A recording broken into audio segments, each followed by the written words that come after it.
Ancient Egyptians who traveled up the river Nile described the Batwa as living representations of their sun god Ra and treated them with reverence. Homer and Aristotle wrote about short-stature people living near the mountains of the moon, praising their abilities as dancers and storytellers. But the Batwa do not identify themselves by their height.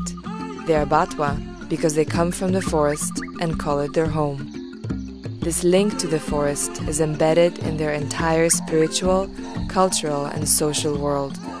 Until recently, the Batwa existed in these primeval forests on the borders of Uganda, Rwanda, and Democratic Republic of Congo, much as they have for the last several millennia.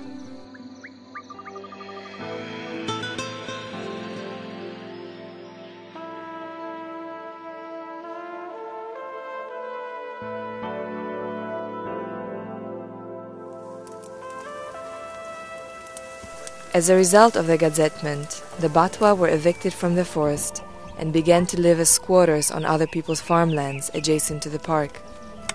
All traditional forest activities were prohibited, which resulted in complete loss of Batwa's economic, social, and cultural modes of expression.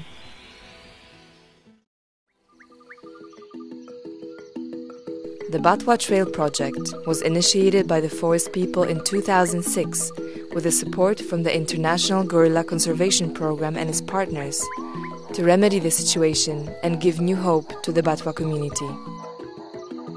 On a guided walk along an 8-kilometer mountain trail, visitors are now able to experience the extraordinary life the Batwa once led in their original settings and listen to the stories of the past told by the forest people themselves.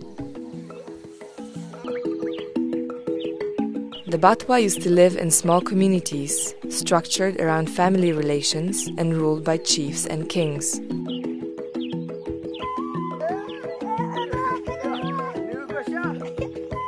Children would begin their education in the forest at a very early age. By the time they were 10, they were expected to be able to survive on their own if needed. At this point, they would begin to wear animal skins on their bodies and would be valuable members of the community, able to contribute to its subsistence.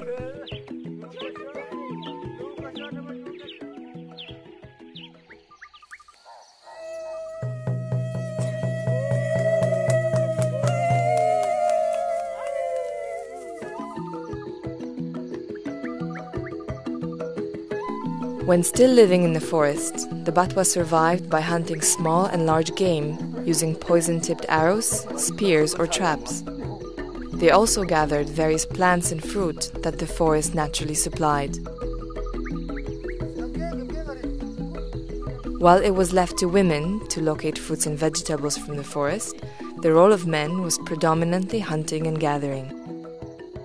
Before the Batwa ventured out, they would always say a prayer to the revered god of the forest, Biheko, asking for his blessings and protection.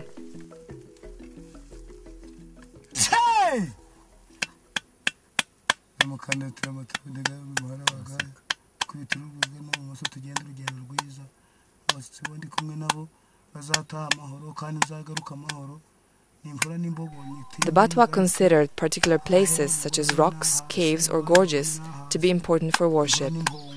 However, the forest as a whole, rather than any specific site, was their cathedral, a place where the spirits of the dead lived on and influenced the living.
After a successful hunt, the entire family would feast. Roasted meat, spiced with forest chilies, was accompanied by boiled wild yams. Large leaves would serve as communal platters.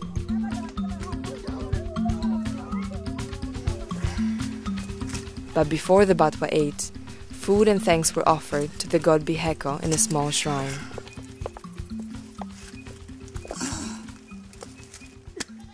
Ngira gasurusuru nagera gasurusuru mhimbi mboko nanga ndimbi inganga nanga nkubiti umurinda ngo gwimbo ngira haruguru mfite umuheto kwanje mumpagaraga mumpamani ngira gasurusuru nagera gasurusuru mhimbi mboko nanga ndimbi inganga.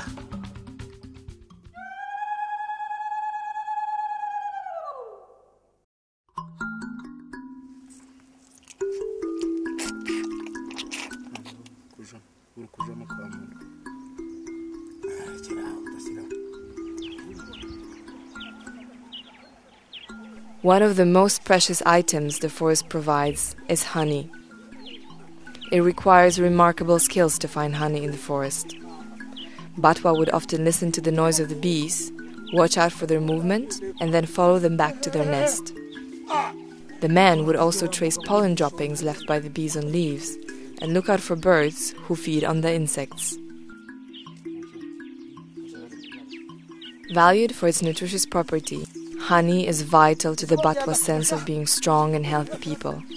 Culturally, it's a significant part of worship, burials, and marriage. The Batwa also value its therapeutic qualities and use honey to cure chest conditions or treat poison.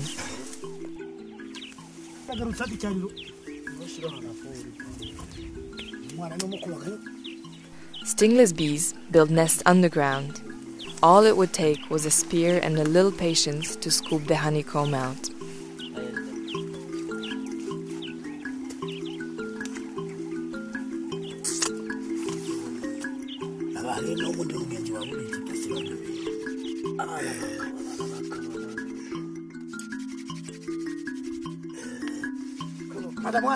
Honeybees that sting build their nests up in trees, and the Batwa used smoking grass to pacify the colony before honey could be collected.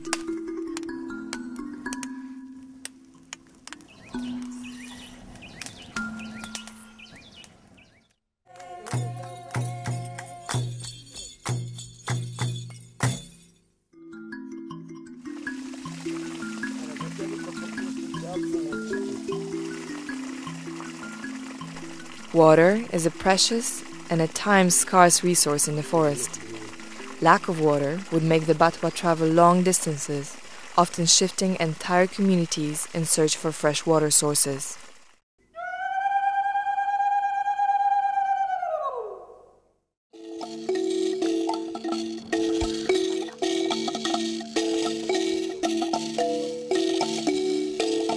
Among its many secrets, the Mogahinga forest hides an underground lava tube, the Garama Cave. The sacred heart of the forest, a shrine, a hideout and food store. During hundreds of years, the cave was also used as a council chamber where meetings with the king and courts of law were held.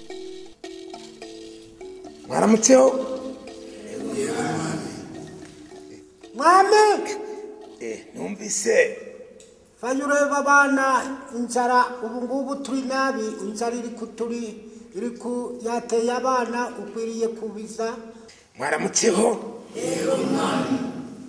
none murukureba icyo nabakuriye uyu munsi naze kugira ngo uyu munsi wa none gendera mu kubireba muti tumeze neza. Even in times of hardship, the Batwa would cheer themselves up and entertain their king with songs and dances.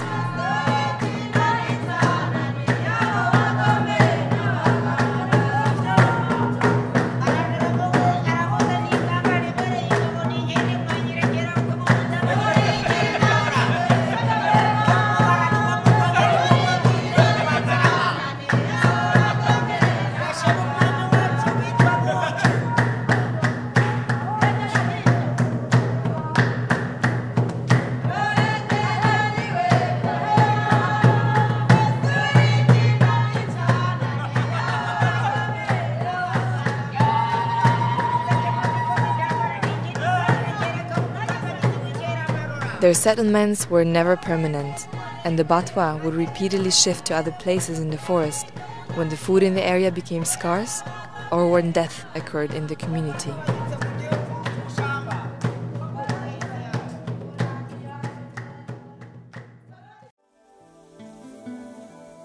After the funeral, the entire community collected its belongings, destroyed the households, and moved to a new location, never to look back.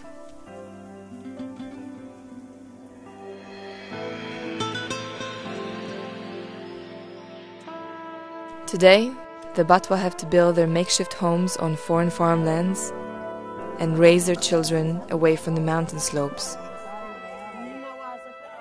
But their hearts remain in the forest.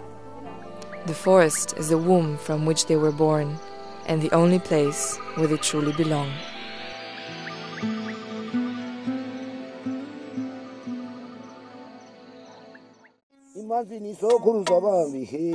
Even if it is not possible for the Batwa to return to their ancestral lands, being able to share their invaluable knowledge and culture with the wider world brings a deeper understanding of the people and their story. It also brings hope that their lives can improve and their connection to the forest continue.